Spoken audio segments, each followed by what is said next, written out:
Welcome to H today. Bhogapuram airport కు సంబంధించి credit చోరీకి చంద్రబాబు పడరాని పాటలు పడుతున్నారని జగన్మోహన్ రెడ్డి స్పష్టం చేశారు. భోగపురం ఎయిర్పోర్ట్ కు తొలుత 15,000 ఎకరాలు, ఆ తర్వాత 5,000 ఎకరాలు బాబు కావాలన్నారని, ఆ ఎయిర్పోర్ట్ కు వ్యతిరేకంగా 130 కోర్టు కేసులు కూడా ఉంటే వాటి అన్నింటినీ అధిగమించి దానికి తాను శంకుస్థాపన చేశారని వైఎస్ జగన్ అన్నారు.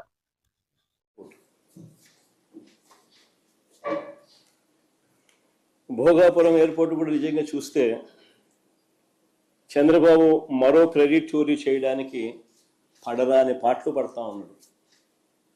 భోగాపురం ఇంటర్నేషనల్ ఎయిర్పోర్ట్ స్టోరీ కూడా చూస్తే అసలు క్రెడిట్ చోరీ అన్నది చేయడం కోసం ఎన్ని పడరాని పాటలు పడతా ఉన్నాడు చంద్రబాబు నాయుడు అనడానికి ఇది ఇంకొక ఎగ్జాంపుల్. వాస్తవంగా చంద్రబాబు నాయుడు గారు ఈ భోగాపురం ఎయిర్పోర్ట్ ఇంటర్నేషనల్ ఎయిర్పోర్ట్ పేరుతో పెద్ద ఎత్తున భూదోపిడీకి ప్లాన్ చేసినాడు ఈ పెద్ద మనిషి ఆయన హయాంలో. మీ అందరికీ కూడా గుర్తుండే ఉంటుంది, 2014 నుంచి 19 మధ్యలో ఆయన ముఖ్యమంత్రిగా ఉన్నప్పుడు మొదట ఈ ఎయిర్పోర్ట్కు 15,000 ఎకరాలు కావాలన్నాడు. అందరూ గుర్తుండే ఉంటుంది. ఎయిర్పోర్ట్ కేంద్రానైనా 15,000 ఎకరాలు ఏంద్రానైనా అని చెప్పి ప్రజలు విస్తుపోయినారు.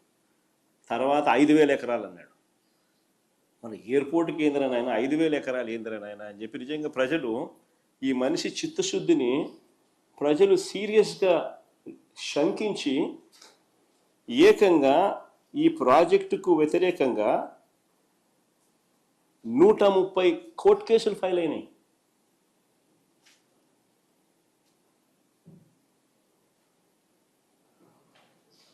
ప్రాజెక్ట్ టేకాఫ్ కాల. తర్వాత మేము అధికారంలోకి వచ్చిన తర్వాత ప్రాజెక్టు సైజును 2,200 ఎకరాలు ఎయిర్పోర్టుకు, ఇంకొక 500 ఎకరాలు ఏరో సిటీకి, మొత్తం 2,703 ఎకరాలకు కుదించి what is reasonable, what is the size. నెట్లోకి వెళ్ళి ఆల్ ది ఇంటర్నేషనల్ ఎయిర్పోర్ట్స్ ఏ సైజుల్లో ఉన్నాయని ఒకసారి బటన్ నొక్కినారనుకో 2,700 ఎకరాలు అనేది బ్రహ్మాండమైన సైజు కింద కనిపిస్తుంది, ఒక చంద్రబాబు నాయుడు స్కాములు చేసే కార్యక్రమం తప్ప. మేము ఏరో సిటీకి ఒక 500 ఎకరాలు, 2,200 ఎకరాలు ఎయిర్పోర్టుకు కుదించి అడుగులు వేగంగా ముందుకు వేయగలిగాం. ప్రతి రైతుకు కాన్ఫిడెన్స్ ఇవ్వగలిగినాం. మొత్తం 130 కేసులు కోర్టులో ఉన్నటి సాల్వ్ చేయగలిగినాం. సాల్వ్ చేసి భూసేకరణ పూర్తి చేసి 3 గ్రామాలలో సుమారు 400 కుటుంబాలను తరలించి దాదాపుగా 960 కోట్ల రూపాయలు ఖర్చు చేసి ల్యాండ్ అక్విజిషన్ పూర్తి చేసినాం. 960 కోట్ల రూపాయలు ఖర్చు చేసినాం. టైం పెట్టినాం, ఎనర్జీ పెట్టినాం, కోర్టు కేసులు సాల్వ్ చేసినాం. 3 గ్రామాలలో 400 కుటుంబాలను తరలించి వాళ్ళకి కాలనీ కట్టినాం.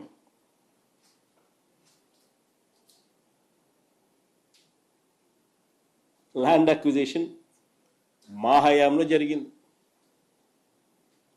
ఇది చేయడమే కాదు, ఈ పనులు చేపట్టడానికి తనకు సంబంధించిన మంత్రి అశోక్ గజపతి రాజు గారు ఆ రోజు కేంద్రంలో సివిల్ ఏవియేషన్ మంత్రిగా ఉన్నా కూడా చంద్రబాబు గారి ప్రభుత్వం పర్మిషన్స్, ఎన్ఓసీలు కూడా కేంద్రం నుంచి తెచ్చుకోలేకపోయారు. ఇది కూడా వాస్తవం. విశాఖపట్నంలో డిఫెన్స్ ఎస్టాబ్లిష్మెంట్స్ చాలా ఉన్నాయి. విశాఖపట్నంలో డిఫెన్స్ ఎస్టాబ్లిష్మెంట్స్ అన్నీ చాలా ఉన్నాయి. ఎయిర్పోర్ట్ కనుక కావాలి అని అంటే, కట్టాలి అని అంటే వారి పర్మిషన్స్ అన్నీ కూడా తప్పనిసరి. మనం వచ్చిన తర్వాతనే ఈ పర్మిషన్స్ కోసం కేంద్ర ప్రభుత్వం మీద ఒత్తిడి తీసుకొచ్చి వెంట పడడం జరిగింది.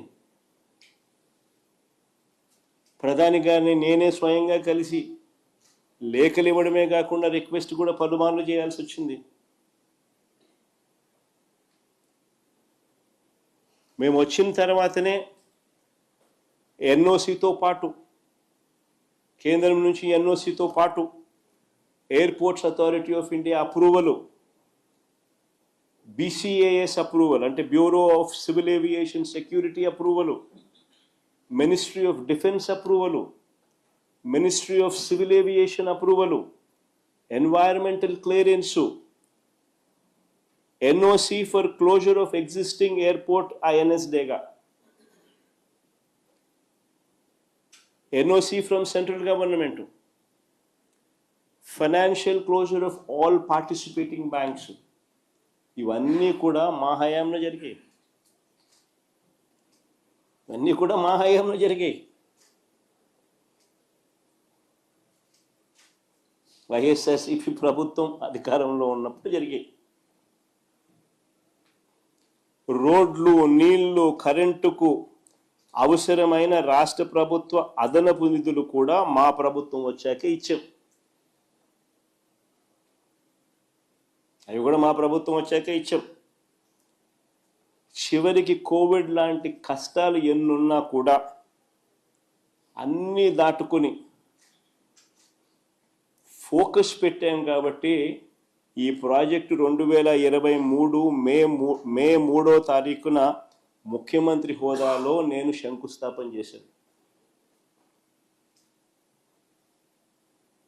ఆ రోజు మీటింగ్లో చెప్పిన 2026లో మొదటి ఫ్లైట్ ఇక్కడ నుంచి టేక్ ఆఫ్ అవుతుంది అని చెప్పి.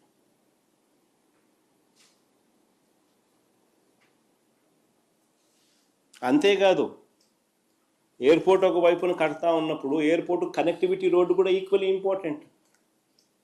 దాని గురించి కూడా అప్పట్లో మేము ఆలోచన చేసినాం. సిటీ నుంచి ఎయిర్పోర్టుకు 55 కిలోమీటర్లు కనెక్టివిటీ రోడ్డు, 77 మీటర్ల వెడల్పుతో 6 లేన్ రోడ్డు మా హయాంలోనే. అది ప్లే చేయండి ఒకసారి, గడ్కరీ గారిని ఒకసారి పిలిపించి ఆయన ఏమన్నాడు ఒకసారి వినండి. From the Chief Minister, మొదటి నుంచి పెట్టు. that is the making of 6 lane Vizag Port Highway మొదటి నుంచి పెట్టు. and NS16 near Bhogapuram. The important demand from the Chief Minister is with me. That is the making of 6 lane Vizag Port Highway and NS16 near Bhogapuram. The length is 55 kilometer, cost is 6,300 crore, and state is going to contribute for land and giving me some concession. I already request the Chief Minister and the Chief Secretary. They have given me the letter and also 157 acre of land for multimodal logistic park they are giving. From my ministry, I am sanctioned this important project, which is very important for Andhra Pradesh and dream project of Honorable Chief Minister. Many times he requests me about this proposal. Today I am happy that we are sanctioning this project.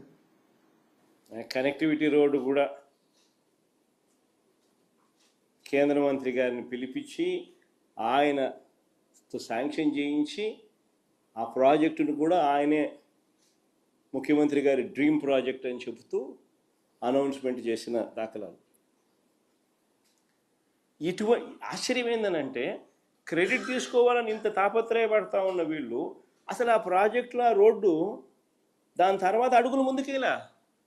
మన ప్రభుత్వం పోయిన తర్వాత ఈ 2 ఏళ్లలో వీళ్ళు వచ్చిన తర్వాత దాన్ని పర్సూ చేసుకొని అదేదో ఆ ఎయిర్పోర్ట్ అయ్యే టయానికి ఈ రోడ్డు కూడా కంప్లీట్ కావాలన్న మినిమం ధ్యాస కూడా వీళ్ళకి లేదు. ఈరోజు ఎయిర్పోర్ట్ కంప్లీట్ అవుతా ఉంది, నెలలో బహుశా ఫ్లైట్స్ కూడా టేక్ ఆఫ్ అవుతాయి. పరిస్థితి చూస్తే రోడ్డు కనెక్టివిటీ కుంటు రోడ్డే. ఇప్పటికి అయిపోయి ఉండాలి మామూలుగా అయితే. ఆ స్టేజ్ నుంచి 2 సంవత్సరాల టైం ఉన్నది చంద్రబాబు నాయుడుకు.